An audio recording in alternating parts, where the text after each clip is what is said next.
ভয়ানক সমুদ্রের ঠিক মাঝ বরাবর ফেঁসে গেছে দুটো মেয়ে, যাদের জলে ঘিরে রেখেছে মানুষ খেকো হাঙর, আর জলের উপরে রয়েছে নিশ্চিত মৃত্যু। তারা কিভাবে এখানে আটকে পড়ল এবং কেন তারা বোটের উপর আসতে ভয় পাচ্ছে? আজকের অসাধারণ survival thriller movie dangerous animals. Greg, Heather এবং তাদের আরও কিছু বন্ধু সুদূর কানাডা থেকে অস্ট্রেলিয়া এসছে। গ্রেগ এবং হায়দার সকালে ঠিকমতো সময় ঘুম থেকে উঠতে না পারলে তাদের ফেলে রেখেই বন্ধুরা চলে যায় অস্ট্রেলিয়ার বিখ্যাত থিম পার্ক সি ওয়ার্ল্ড দেখতে। বন্ধুরা ছেড়ে চলে যাওয়ায় একা একা কি করবে ভেবে না পেয়ে গ্রেগ হায়দারকে নিয়ে চলে আসে টাকার্স এক্সপিরিয়েন্সে শার্ক কেজ ডাইভিংয়ের জন্য, অর্থাৎ হাঙরদের সামনে থেকে দেখার এক অদ্ভুত অভিজ্ঞতা। তাদের সমুদ্রের নিচে হাঙরদের সাথে সাঁতার কাটানোর জন্য বোটে করে জলের তলায় নিয়ে যায় এখানকার মালিক টাকার। হাঙরদের সাথে কিছু একান্ত সময় কাটানোর জন্য আগে থেকেই এখানে বুকিং করে আসতে হয়।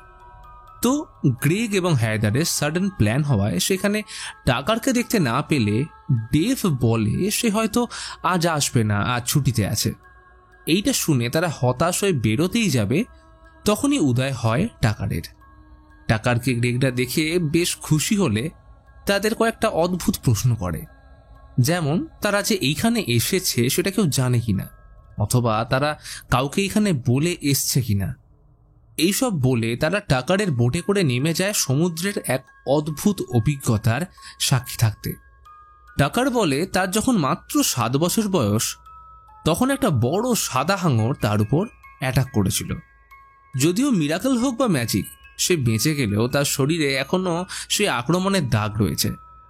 এরপর থেকে হাঙরদের প্রতি তার একটা ভালোবাসা কাজ করে।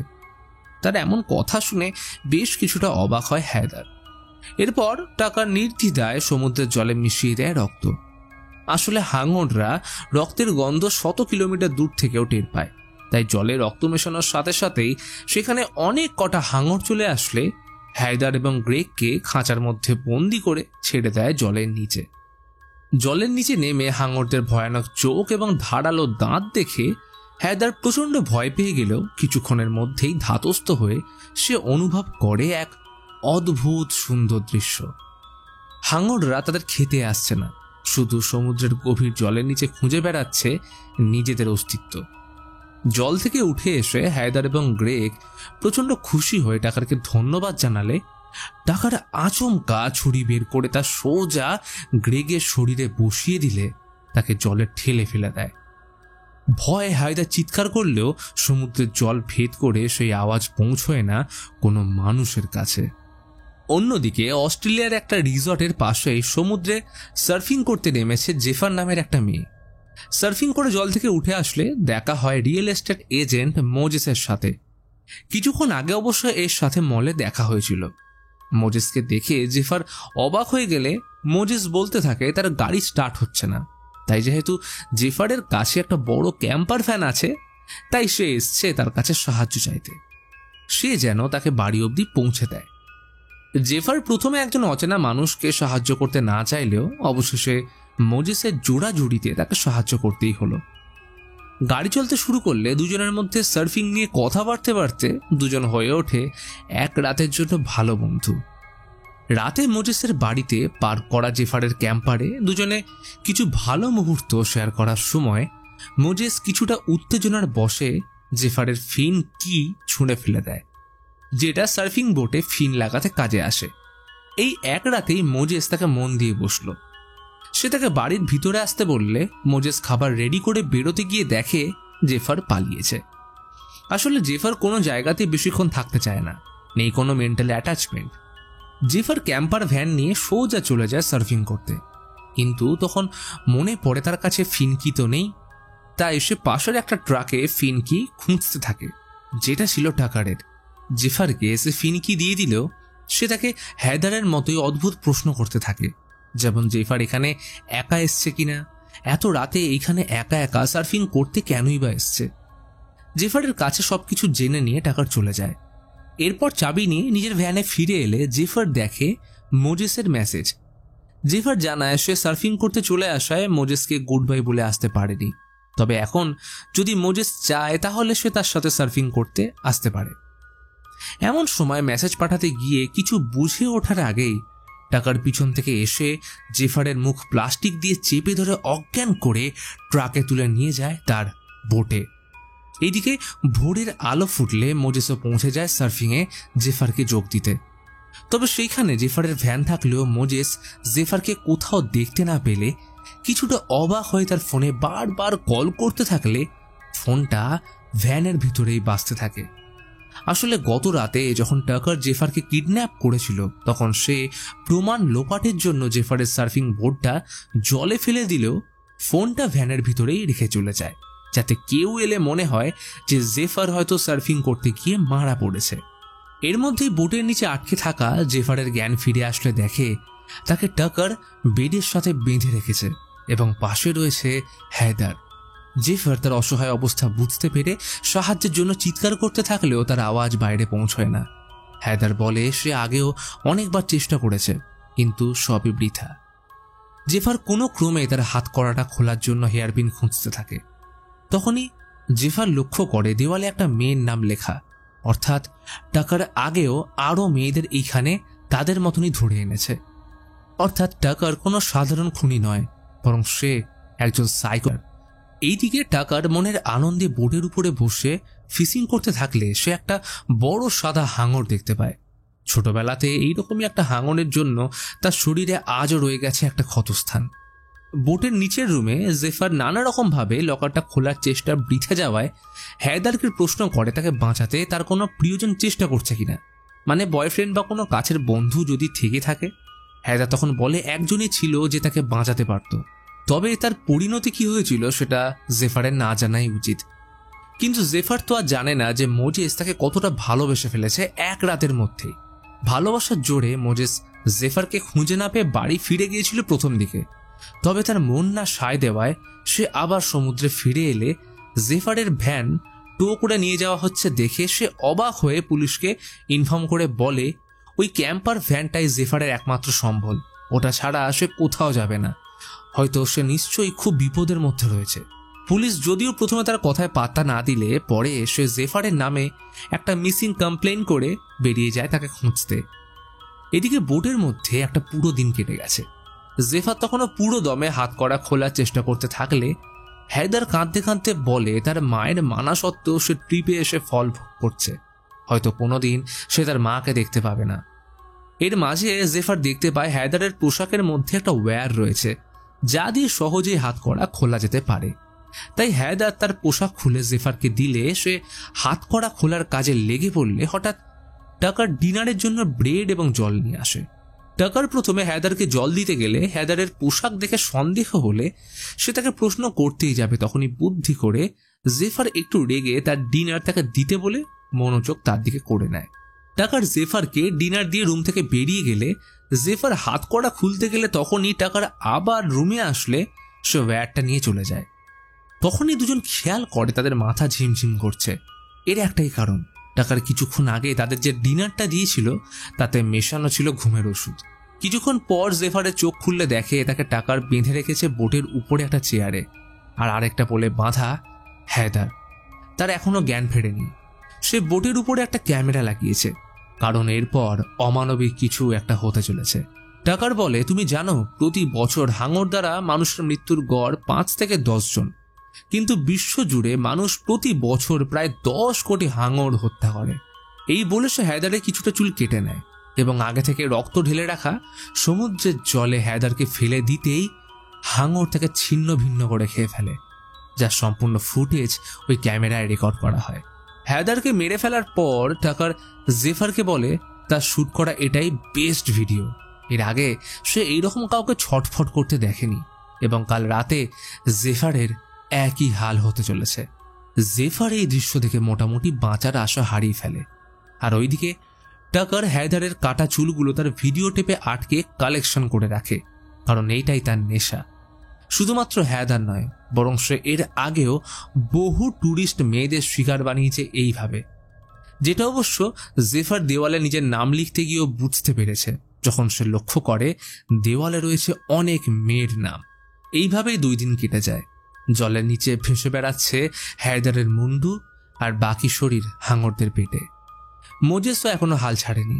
সে প্রতিদিন সার্ফিং করতে আসে যদি কোনোভাবে জেফারের দেখা মেলে। যদিও জেফারের দেখা না মিললেও 2 দিন পর সে তার সার্ফিং বোর্ডটা খুঁজে পায়। এদিকে জেফার এখন তার রুমে একা। নজর পড়ে রুমে থাকা একটা বালতির উপর।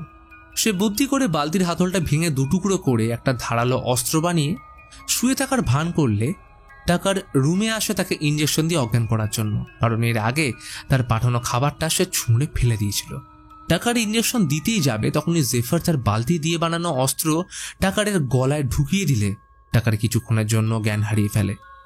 এই সুযোগে জেফার টাকারের প্যান্টের থেকে চাবি নিয়ে নিজেকে মুক্ত করে রুম থেকে বেরোতে গেলে টাকারের জ্ঞান ফিরে আসে এবং সে জেফারের পায়ে ইঞ্জেকশন ঢুকিয়ে দিলেও জেফার কোনো ক্রমে টাকারকে পিছনে ফেলে বোটের উপরে এসে সেখানে থাকা একটা রেডিও দিয়ে সাহায্য চাইলেও রেডিওর অপর প্রান্ত থেকে কোনো সাড়া আসে না। তখনই জেফার সামনে একটা বোর্ড দেখতে পায় যেখানে পার্টি হচ্ছিল, ফলে জোরে মিউজিক বাজায় তারা জেফারকে শুনতেই পায় না। এরই মধ্যে টাকার চলে আসায় জেফার ক্যামেরাটা ফেলে দেওয়ার ভয় দেখালে জেফার বুঝতে পারে এই সাইকোর একমাত্র দুর্বলতা হলো তার ক্যামেরা। তাই সেটাকে জলে ফেলে নিজেও ঝাঁপ দিয়ে অন্য বোটে পৌঁছানোর চেষ্টা করলে ওই ইঞ্জেকশনের কারণে সে অজ্ঞান হয়ে যায়। ফলে টাকার হারপুন ব্যবহার করে তাকে ধরে নিয়ে রুমে আটকে রেখে দেয় আগের মতো। তবে এইবার একটা হাত নয়, বরং 2টো হাত বাঁধা আর মুখে সেলোটেপ। পরের দিন সকালে জেফারকে বেঁধে টাকার বেরিয়ে যায় নতুন ক্যামেরা কিনতে। ক্যামেরা কিনে ফিরে আসার সময় আরেকজন ট্যুরিস্ট মেয়ের উপর চোখ পড়লেও দিনের বেলা এবং রাস্তায় প্রচুর লোক থাকায় কিছুই করতে পারে না। অন্যদিকে প্রায় 3 দিন হয়ে গেছে জেফারের কোনো খোঁজ নেই মোজেসের কাছে। পুলিশ তদন্ত শুরু করেছে ঠিকই, তবে সে পুলিশের উপর ভরসা না করে জেফারকে যে রাত থেকে খুঁজে পাওয়া যাচ্ছে না সেই রাতে সি বিচের সিসিটিভি ফুটেজ চেক করার সময় খেয়াল করে জেফারের ক্যাম্পার ভ্যান পেরোনোর পরেই টাকার্স এক্সপিরিয়েন্স লেখা সেই ট্রাক সেই রাস্তা দিয়েই গেছিল। এর মাঝে আর কোনো গাড়ি সেই রাস্তা টপকায়নি। তো মোজেসের মনে কৌতূহল বাড়লে সে বিভিন্ন জায়গা সার্চ করে টাকার্স এক্সপিরিয়েন্সের নাম্বার জোগাড় করে এবং সেখানে ফোন করলে জানতে পারে মোজেসকে 13 তারিখ অবধি অপেক্ষা করতে হবে, কারণ টাকার এক্সপিরিয়েন্স বন্ধ। মোজেস এটা শুনেও ধৈর্য রাখতে পারে না। যতই হোক তার মনের মধ্যে একটা সন্দেহ বাসা বেঁধেছে টাকারের উপর। তাই সময় নষ্ট না করে সোজা চলে যায় টাকার্স এক্সপিরিয়েন্সে। সেখানে পৌঁছে টাকারকে না পেলেও সে বোটের নিচ থেকে গোঙানির আওয়াজ শুনতে পায়। তাই সে কান পেতে ভালো করে শুনলে বুঝতে পারে এটা আর অন্য কেউ নয়, বরং তার প্রেমিকা জেফার। সে তাড়াতাড়ি দরজা ভেঙে বোটের নিচে রুমে পৌঁছে জেফারকে দেখা গেলে জেফার থেকে পুলিশকে ফোন করতে বলে হেয়ারপিন টাইপের কিছু একটা আনতে বলে, যাতে এসে হাত করাটা খুলতে পারে। এইটা শুনে মোজেস বোটের উপরে এসে এমার্জেন্সি নাম্বারে ফোন করতে গেলে নতুন ক্যামেরা নিয়ে টাকা চলে আসলে দুজনের মধ্যে হাতাহাতি শুরু হয়। মোজেসকে টাকার ঘায়েল করে ফোনটা ভেঙে দিলেও মোজেস হার মানে না, কিন্তু এত চেষ্টার উপর জল ঢেলে দেয় টাকারের প্রতিবেশী ডেভ। সে পিছন থেকে মোজেসের মাথায় ব্যাট দিয়ে আঘাত করে অজ্ঞান করে দেয়। আসলে ডেভ তো জানেই না তার প্রিয় বন্ধু টাকারের কাণ্ড কারখানা, কিন্তু ডেভ বোটের নিচে রুম থেকে জেফারের আওয়াজ শুনে টাকারের আসল রূপ বুঝতে পারলেও ততক্ষণে অনেকটা দেরি হয়ে গেছিল, কারণ টাকার কুড়ুল দিয়ে মাথায় আঘাত করে ডেভকে মেরে ফেলে। টাকার বুঝতে পেরেছে এখানে থাকলে তার বিপদ আরও বাড়বে, হয়তো মোজেস পুলিশকেও খবর দিয়ে এইখানে এসছে। তাই সে তার বোটটা নিয়ে আরো গভীরে হ্যাংম্যানস সোলের দিকে এগোতে থাকে। সে মোজেসকেও জেফারের পাশে বেঁধে রাখে। জেফারকে দেখে মোজেস বলে সে পুলিশকে ফোন করলেও তারা কোথায় আছে বলতে পারেনি। তখনই টাকার এসে তাদের দুজনকে বোটের উপরে নিয়ে যায় আরও একটা শোয়ের জন্য। এইবার জেফার নয়, বরং তার টার্গেট মোজেস। বোটের উপরে এসে ডেভের দেহটা সমুদ্রে ফেলে দেয়, যাতে রক্তের গন্ধে হাঙরের দল এসে ছিঁড়ে খায় মোজেসকে। টাকার সমুদ্রে ফেলে দেওয়ার প্রস্তুতি নিলে জেফার তাকে অনেক অনুরোধ করতে থাকে। সে তো শুধু ট্যুরিস্ট মেয়েদেরকে মেরে শ্যুট করে, তাই মোজেসকে ছেড়ে সে যেন তার মৃত্যুর ভিডিও শ্যুট করে। তবে টাকার কথা না শুনে মোজেসকে সমুদ্রে নামালে জেফার তাকে বুদ্ধি করে নড়াচড়া করতে বারণ করলে সে তার কথা শুনে এতটুকুও নড়ে না, ফলে হাঙরগুলো তাকে টার্গেট করতে পারে না। এইটা দেখে টাকার তাকে বোটে তুলে ছুরি দিয়ে পেটে 2-3 বার আঘাত করে আবার সমুদ্রে নামিয়ে দেয়। ফলে শরীর থেকে বেরোনো রক্তের স্বাদ পেয়ে হাঙর তাকে খেতে বাধ্য হবে। কিন্তু তখনই একটা মিরাকেল ঘটে, কারণ জেফারকে খুঁজতে একটা লাইফ গার্ড হেলিকপ্টার চলে আসলে টাকার ধরা পড়ে যাওয়ার ভয় তাকে সমুদ্রে না ফেলে বোটের নিচে বন্দি করে রাখে এবং টাকার হেলিকপ্টারে যাওয়ার জন্য অধীর আগ্রহে অপেক্ষা করতে থাকে। ওদিকে জেফার এখনো হাল ছাড়েনি। যে ছেলেটাকে এসে মাঝরাতে ফেলে চলে এসেছিল সে আজ তার জন্য এত বড় বিপদে পড়েছে।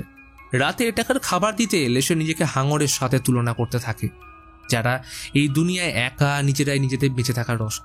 রাতে টাকার খাবার দিয়ে চলে যাওয়ার পর জেফার কোনো উপায় না পেয়ে হাতের বুড়ো আঙুল ভেঙে দাঁত দিয়ে ছিঁড়ে বাকি আঙুল থেকে আলাদা করে হাতকড়া থেকে নিজেকে মুক্ত করে নেয়। টাকারের মনে সন্দেহ হলে কিছুক্ষণ পর নিচে এলে দেখে জেফার বেডে নেই, বরং তার জায়গায় পড়ে আছে কাটা আঙুল। এইটা দেখে কিছু বুঝে উঠতে পারার আগেই জেফার তাকে ঘরে বন্দি করে বাইরে চলে আসে। হাতটাকে কোনো রকমে বেঁধে রাখলেও সেটা দিয়ে ক্রমাগত ঝরতে থাকে রক্তের ফোঁটা। সেই হাত নিয়েই সে জাহাজের ইঞ্জিন চালু করে। তবে টাকারের কাছে সেই রুম থেকে বেরোনোর আরেকটা রাস্তা জানা ছিল। সেটা ব্যবহার করে বাইরে এসে জাহাজের পুরো সিস্টেম বন্ধ করে দেয়। জেফার যেহেতু আগে থেকেই বুঝতে পেরেছে যে টাকার আসবে তার উপর আক্রমণ করতে, তাই সে কোনো মতে ওকে সামলে জলের মধ্যে ঝাঁপ দেয়, কারণ সামনের আইল্যান্ডে একটা পার্টি হচ্ছে, সেখান থেকে সাহায্য পাওয়া যেতে পারে। ততক্ষণে টাকা দ্রুত বোটের ইঞ্জিন স্টার্ট করে জেফারের পিছু নিতে শুরু করলে দুজনে একই সময় পৌঁছয় সেই আইল্যান্ডে। ফলে কিছু করার আগেই টাকার ওকে অজ্ঞান করে বোটে নিয়ে যায়। এতদিন অবধি জেফার অনেকভাবে বেঁচে ফেরার চেষ্টা করেছে, তবে এইবার সে যেটা করেছে এর কোনো ক্ষমা নেই। তাই টাকার সময় নষ্ট না করে মোজেসের সামনে জেফারকে মারার পরিকল্পনা করে। টাকার সমুদ্রের জলে এবং জেফারের শরীরে রক্ত ঢেলে তাকে সমুদ্রের জলে ফেলতেই যাবে, তখনই তার চোখ পড়ে একটা বিশাল বড় সাদা হাঙরের দিকে, যে একটুক্ষণের মধ্যেই খেতে চলেছে জেফারকে। এইটা দেখে আরো খুশি হয়ে টাকার তাকে সমুদ্রে ফেলে ক্যামেরা নিয়ে সবকিছু শুট করার প্রস্তুতি নিতে শুরু করলে কিছুক্ষণের মধ্যেই সে বুঝতে পারে এইবারেও তার ভাগ্য খারাপ, কারণ অনেকগুলো হাঙর জেফারের পাশে ঘোরাঘুরি করলেও কেউ তার শরীর স্পর্শ করছে না। এটা দেখিয়ে টাকার হারপুন নিয়ে হাঙরগুলোকে উস্কানোর চেষ্টা করলে হাঙরের দাঁতের এক ঝটকায় সেই হারপুনটা তার থেকে ছিটকে চলে যায় জেফারের হাতে। জেফার হারপুনের সাহায্যে বোটে ফিরে আসতে চাইলেও সে উপর অব্দি আসতে না পেরে জলের গভীরে তলিয়ে নিচে দেখতে পায় সেই বড় সাদা হাঙরটাকে। সেই হাঙরটা তার দিকেই আসছিল, তবে তার কোনো ক্ষতি না করে সে অন্যদিকে চলে গেলে জেফার অনুভব করে হাঙরদের এক অন্য রূপ। তার শরীরে ছিল আঘাতের দাগ, যার পিছনে রয়েছে কোনো মানুষের হাত, কারণ আসল মানুষকে হাঙররা নয়, বরং মানুষরাই প্রতিনিয়ত হত্যা করে চলেছে হাঙরদের। জেফার এইটা দেখে ঠিক করে সে সাঁতরে পালাবে না, বরং বোটে ফিরে সে বাঁচাবে মোজেসকে। তাই সে বোটের পিছন দিক দিয়ে উপরে উঠে টাকারকে জলে ফেলে দেয়। অসহায় টাকার বোটে ফিরে আসতে চাইলে সে বড় সাদা হাঙরটা তাকে নিয়ে ডুব দেয় বিশাল সমুদ্রে। তার সাথে টাকারের ক্যামেরায় রেকর্ড হয় এই অসাধারণ মুহূর্ত। আচমকা হারপুনে পা জড়িয়ে জেফার জলে পড়ে গেলে মোজেস ভাবতে থাকে আর বুঝি রক্ষে নেই। যদিও ভাগ্যের অশেষ কৃপায় সে আরেকবার বেঁচে বোটে ফিরে এলে ফ্লেয়ার চালিয়ে পার্শ্ববর্তী একটা বোটের উদ্দেশ্যে সিগন্যাল পাঠায়। এর কিছুক্ষণ পর মোজেসের জ্ঞান ফিরে আসে এবং তার এই সাহসিকতা দেখে জেফার তাকে ভালোবেসে ফেলে। আর এই ঘটনার সাথেই শেষ হয় আজকের মুভি ডেঞ্জারাস অ্যান্ড